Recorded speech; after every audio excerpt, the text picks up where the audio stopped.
Sir మీ పేరండి? నా పేరు పువ్వాడ శ్రీనివాసరావు. శ్రీనివాసరావు గారు ఇక్కడే రాజధాని ప్రాంతం. ఎలా అనిపిస్తుందండి P4 కాన్సెప్ట్ లాంచ్ చేస్తున్నారు కదా ఇప్పుడు చంద్రబాబు? ఇది అర్థం చేసుకోవాలి. ఇది అర్థం చేసుకుంటే ఇందులో ఇప్పుడు ఏంటంటే చాలామంది బయటకు వస్తున్నారు. ఎందుకు వస్తున్నారంటే ఒకటి మనం లాంగ్ వెళ్ళిపోవాలి రండి అని చెప్పేసి ఇది ఒకటి. అయితే ఇదేంటంటే బాగా దాని మీద దృష్టి పెట్టి ఆలోచిస్తే ఎడ్యుకేషనల్ పర్పస్గా పేదవాడికి చాలా ఉపయోగపడిద్ది మాట ఏంటి. ఇది మంచి కాంప్లిమెంట్స్ ఇది తీసుకున్నందుకు చంద్రబాబు నాయుడు గారికి, పవన్ కళ్యాణ్కి థ్యాంక్స్ చెప్పుకోవాలి దీన్ని. అంటే ఇది ఏంటంటే ప్రతి ఒక్కళ్ళు అర్థం చేసుకోవాలి దీన్ని. ఏంటంటే ఇప్పుడు ఎవరైనా కామన్గా ఒక చదువుకున్న ఎడ్యుకేటెడ్ పర్సన్ ఉండి ఏంటి బయటకి ఇట్లా వచ్చిన బయట ఊళ్ళో మామూలుగా పెద్దలందరూ విలేజెస్ రథమడం కూర్చున్నారు. అరే చంద్రబాబు నాయుడు గారు ఇట్లా పెట్టారు ఏంటి కాన్ఫిడెన్స్ అని వాళ్ళకు కూడా అక్కడ తెలియపరిస్తే ఇది అందరికీ తెలిసిద్ది, ప్రజల్లోకి బాగా వచ్చింది. అయితే ఏంటంటే ఇది దాదాపు ఈ దూరం నుంచి వచ్చిన వాళ్ళు కానీ లేకపోతే కొంత అన్ఎడ్యుకేటెడ్ పర్సన్స్ కానీ లేకపోతే ఉన్నారు ఇలా ఏంటంటే పూర్తిగా అర్థం కాదు ఇది. ఇది ఏంటంటే ఇప్పుడు ఉన్నారు లాంగ్ వరకు ఉన్నారు ఎడ్యుకేటెడ్స్ కొంతమంది వీళ్ళు ఏంటంటే ఏంటి P4 అంటే ఏంటి అని ఇప్పుడు అక్కడ ఇద్దరిని కూర్చోబెట్టారు. పేరెంట్స్ని కూర్చోబెట్టి ఏంటి మీ పరిస్థితి అంటే అయ్యా నేను గొర్రెలు కోసుకుంటున్నాను, నా పిల్లల్ని చదివించే స్కోప్స్ లేదన్నారు. అప్పుడు ఏంటంటే ఎవరినన్నా ఒక ధనవంతుడి మన మహేష్ బాబు కనుక నేను ఈ గ్రామాన్ని దత్తత తీసుకుంటున్నాను అనే టైపులో వాళ్ళు కొంతమంది ధనవంతులు ముందుకు వచ్చేసి ఈ ఫ్యామిలీని లేకపోతే ఈ విలేజ్ని నేను తీసుకుంటున్నాను, నేను చదివిస్తాను అని చెప్పి ఒక కాన్ఫిడెన్స్ అయితే ఉంది ఇందులో. ఇది బాగా అర్థం చేసుకోవాల్సింది ప్రతి ఒక్కళ్ళు కూడా. ఇది ఏందో ఆయన పెట్టారు వచ్చారు పోయారని కాదు, అది అర్థం చేసుకునే వాళ్ళకి బాగా అంటే ప్రతి పేద కుటుంబాన్ని ఒక ధనిక కుటుంబంగా మార్చాలని చెప్పి చంద్రబాబు నాయుడు గారు ప్రభుత్వమే ముందుండి దగ్గరుండి ఈ ప్లాట్ఫామ్ క్రియేట్ చేసింది కదా, ఎలా? ఇది చాలా మంచి కాన్ఫిడెంట్ అండి. ఒకటండి ఇవాళ రోజున ఒక స్టూడెంట్ చదువుకుంటే అతను ఒక ఇంజనీరింగ్ ఒక డాక్టర్ అయ్యాడు అనుకోండి, వాళ్ళ తరతరాలు కూడా ఫ్యామిలీ కూడా ఎడ్యుకేటెడ్ అయిపోద్ది అన్నమాట. వాళ్ళు ఎడ్యుకేటెడ్ అవుతారు.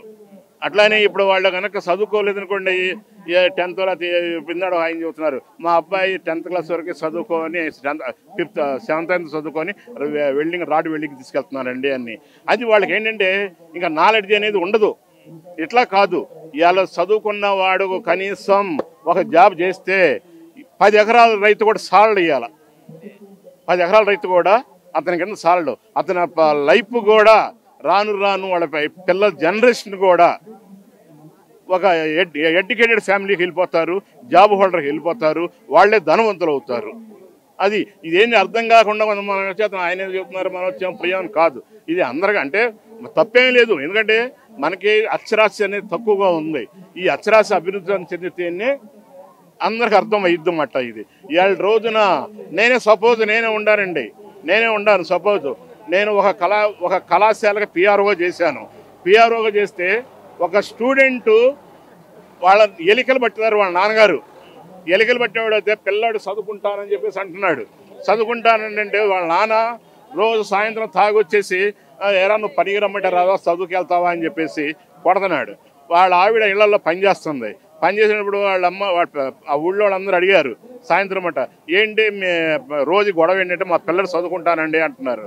సరే ఆయన పెద్దలు పిలిచి ఏంట్రా ఎందుకు గొడవ అంటే ఎట్లా చదువుకుంటాడు ఓవర్ నీ దుంపదగా చదువుని మించి విద్య ఇంకోటి లేదురా మేము చదువుతారని చెప్పి పిల్లాడిని చదివించారు. పిల్లాడి 10th అయిపోయింది, నన్ను పిలిచారు. నేను అప్పుడు చైతన్య కాలేదు చేస్తున్నా చేసి ఆ పిల్లాడిని నేను అక్కడ మా పై వాళ్ళతో మాట్లాడి ఆ పిల్లడికి ఫీజు కన్సెషన్ ఇప్పించి ఇంటర్మీడియట్ అయిపోయింది. ఇంటర్మీడియట్ అయిపోయిన తర్వాత బీటెక్ పూర్తి చేశాడు ఆ కుర్రాడు. తర్వాత బీటెక్ పంజాబ్లో ఎక్కడో జాబ్ వచ్చింది. పంజాబ్లో జాబ్ వచ్చిన తర్వాత అక్కడ అదే కంపెనీలో ఒక అబ్బాయి మంచి బాగుంటాడు, సేమ్ అలాగే ఉంటాడు పర్సనాలిటీ కూడా ఏంటి అంత బాగుంటాడు. ఆ అమ్మాయి ఇద్దరు లవ్ చేసుకున్నారు.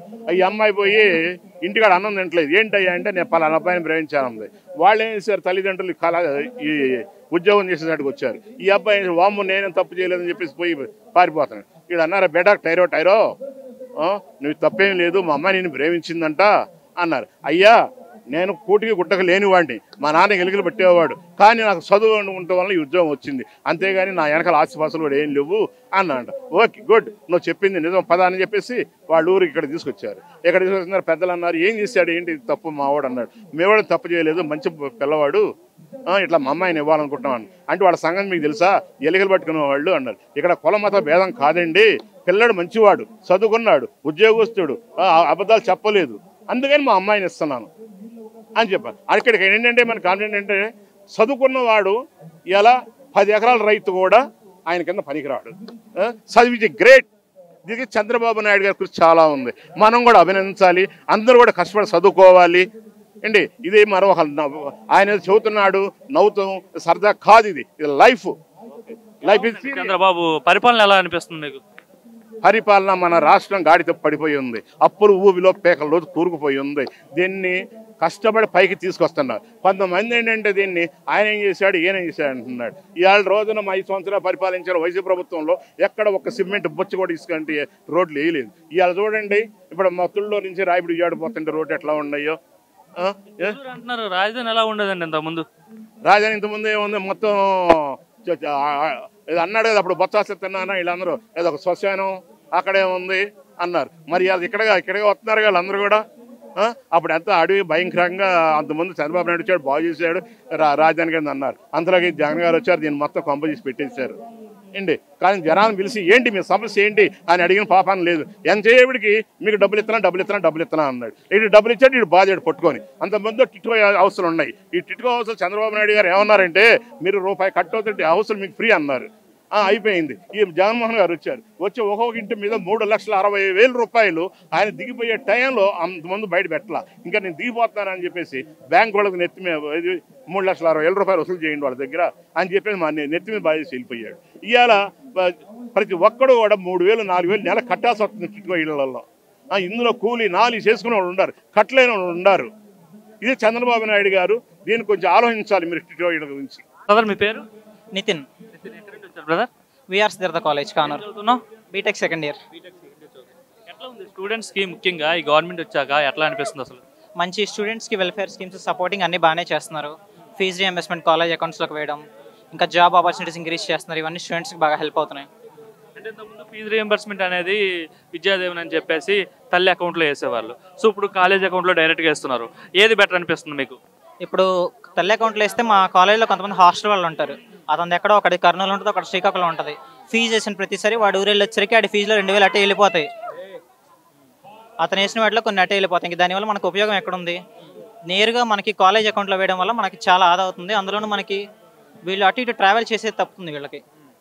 ఇదే బెస్ట్ అంటారు? ఇదే బెస్ట్. ఇప్పుడు లోకేష్ గారు చూసుకుంటే విద్యాశాఖ అంటే మీరు చదువుకుంటున్నారు, ఎడ్యుకేషన్ సంబంధించి ఆయన మినిస్టర్గా ఉన్నారు. అండ్ వచ్చేసరికి తర్వాత జాబ్ చేయాలని ఐటీ మినిస్టర్ కూడా ఆయన ఉన్నారు. ఎట్లా ఉంది ఆయన వర్కింగ్ చూస్తుంటే ఏమనిపిస్తుంది? వర్క్ చాలా బాగుంది. మంచి మంచి కంపెనీస్ తీసుకురావడం, ఇంకా మన దావోస్లో ఎకనామిక్ ఫోరంలో జరిగింది. అలాగే మనకి ఇండియాలో ఫస్ట్ టైం మనకి వాట్సాప్ గవర్నెన్స్ తీసుకొచ్చారు. అన్నీ చాలా మంచి తీసుకొచ్చారు. వర్క్ చాలా బాగుంది. అంటే వాట్సాప్ గవర్నెన్స్ ద్వారా ముఖ్యంగా చూసుకుంటే ముందు నార్మల్గా మనకి ఏదైనా ఒక సర్వీస్ కావాలన్నా, ఒక సర్టిఫికేట్ కావాలన్నా మనం డైరెక్ట్గా ఆఫీస్కి వెళ్ళి తీసుకోవాల్సి ఉంటుంది. ఇప్పుడు డైరెక్ట్గా అంటే దానివల్ల మనకు టైము ఇదంతా కూడా వేస్ట్ అవుతుంది. ఇప్పుడు ఏంటంటే డైరెక్ట్గా వాట్సాప్లో అందరికీ మొబైల్స్ ఉన్నాయి కాబట్టి స్మార్ట్ ఫోన్స్ అందులోనే సింపుల్గా మనకి డౌన్లోడ్ చేసుకునే ఆప్షన్ వచ్చింది కదా, ఏమనిపిస్తుంది గవర్నెన్స్? ఇది చాలా బెటర్. టెక్నాలజీ గవర్నమెంట్ మంది, తెలుగుదేశం టెక్నాలజీ మంది. టెక్నాలజీని ప్రమోట్ చేస్తున్నాం ఫస్ట్ నుంచి, ఎప్పుడైనా కానీ టెక్నాలజీని ప్రమోట్ చేస్తున్నాం. అమరావతి పరిస్థితి ఏంటి? ఇప్పుడు అమరావతి ఏకైక రాజధానికి అనౌన్స్ చేశారు. అమరావతి చూస్తుంటే ఎట్లా అనిపిస్తుంది? డెవలప్ అవుతుంది అంటారా? చూస్తున్నాం కదా, వర్క్స్ డెవలప్మెంట్ అన్నీ జరుగుతున్నాయి. నేను లాస్ట్ 5 yearsలో ఒకసారి వచ్చి అమరావతిలో అంతా చాలా వింతగా అడవిలాగా ఉంది. ఇప్పుడు చూసారుగా మొత్తం అంతా చాలా బాగుంది, వర్క్ జరుగుతుంది, బాగుంది. నార్మల్గా ఇంతకుముందు అంటే మీ సీనియర్స్ కావచ్చు వీళ్ళంతా ఒక మనకి అంటే ఏదైనా ఐటీ జాబ్ కావాలన్నా లేదంటే ఎంఎన్సీ కంపెనీలో జాబ్ కావాలంటే పక్క రాష్ట్రాలకు వెళ్ళాల్సిన పరిస్థితి. ఆంధ్ర అంటే మీ ఆంధ్ర అంటే క్యాపిటల్ కూడా లేదని చెప్పి చాలా మీమ్స్ కావచ్చు, ట్రోల్స్ కూడా మనం వినేవాళ్ళం. సో ఇప్పుడు ఏంటంటే అమరావతి ఏకైక రాజధానిగా అనౌన్స్ చేశారు కదా, సో ఎలా ఉండబోతుంది? కంపెనీస్ వస్తాయి అంటారా ఇన్ ఫ్యూచర్? మీ తర్వాత మీ జూనియర్స్ అయినా సరే ఇక్కడే ఏపీలోనే జాబ్ చేసుకునే అవకాశం ఈ గవర్నమెంట్ కల్పిస్తుందా? కల్పిస్తుందని మేము ఖచ్చితంగా అనుకుంటున్నాం. జరుగుతుంది ఇది. లాస్ట్ టైం ఏంటంటే తెలంగాణ ఎంసెట్రాస్ తెలంగాణకి వెళ్ళి చదువుకునే స్టూడెంట్స్ ఇప్పుడు ఏపీ ఎంసెట్రాస్ ఏపీకి వస్తున్నారు. అది అట్లా బ్రాండ్ మారింది.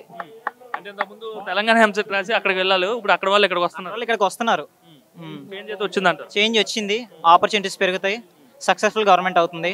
చదువుకునే స్టూడెంట్స్ కి లాస్ట్ గవర్నమెంట్ వల్ల బెనిఫిట్స్ బాగా వచ్చాయా ఈ గవర్నమెంట్ వల్ల? అంటే బెనిఫిట్ మీన్స్ అనేది ఫ్రీబీస్ కాదు, జనరల్ గా చదువుకునే వాళ్ళకి ఏ గవర్నమెంట్ లో బాగా జరుగుతుంది? లాస్ట్ గవర్నమెంట్ తో బెనిఫిట్స్ ఏం జరిగినాయి? బటన్ నొక్కుడు అలాంటివే కదా. మనకి ఇప్పుడు ఆపర్చునిటీస్ ఎన్ని చెప్తున్నారు, బయటకు వచ్చి ఇన్ని చేస్తున్నాం, మేము దావోస్కి వెళ్ళాం, అది చేసాం, ఇది చేసాం, ప్రతి ఒక్కటి చెప్తున్నారు. సెంట్రల్ గవర్నమెంట్ దగ్గరికి వెళ్ళినప్పుడు ఏం జరిగింది, ఏం మాట్లాడాం, స్టూడెంట్స్కి ఎలా వెల్ఫేర్ స్కీమ్స్ తీసుకొస్తున్నాం, ఎవరి కంపెనీస్ ఏం తీసుకొస్తున్నాం, ప్రతి ఒక్కటి మనకి అన్నీ చెప్తున్నారు. లాస్ట్ టైం మేము అలాంటిది ఏం చూడలేదు. ఇప్పుడు గతంలో ఉన్న ఐటీ మినిస్టర్కి ఇప్పుడున్న ఐటీ మినిస్టర్కి తేడా ఏంటంటే ఏం చెప్తావు సింపుల్గా? తెలిసిద్ది చూసే వాళ్ళకి. జగన్మోహన్ రెడ్డి మరి అంటున్నాడు నా ప్రభుత్వం అంటే మీకోసం యువత పౌరు అని చెప్పి ఒక దీక్ష కూడా చేశారు. విద్యార్థులు చాలా ఇబ్బందులు పడిపోతున్నారు. ఇప్పుడు ఫీజు బకాయిలు పెంచారని చెప్పి యువత పోరాటం చేశారు. ఫీజు బకాయిలు పెట్టింది వాళ్ళే.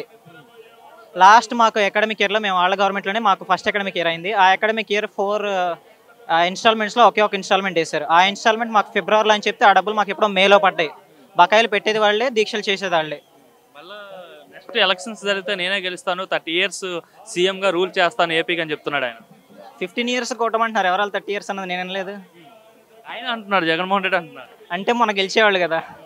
అంటే మొన్న ఏదో జరిగిపోయింది, ఈసారి మాత్రం మిస్ అయ్యేది లేదు పక్కా అంటున్నాడు. అంటే మేము వచ్చి జస్ట్ 9 months అయింది, ఇంకా చాలా టైం ఉంది. వర్క్ ఇప్పటికి స్టార్ట్ అయింది, వర్క్ జరిగిద్ది, అన్నీ బాగానే జరుగుతాయి. ఓకే.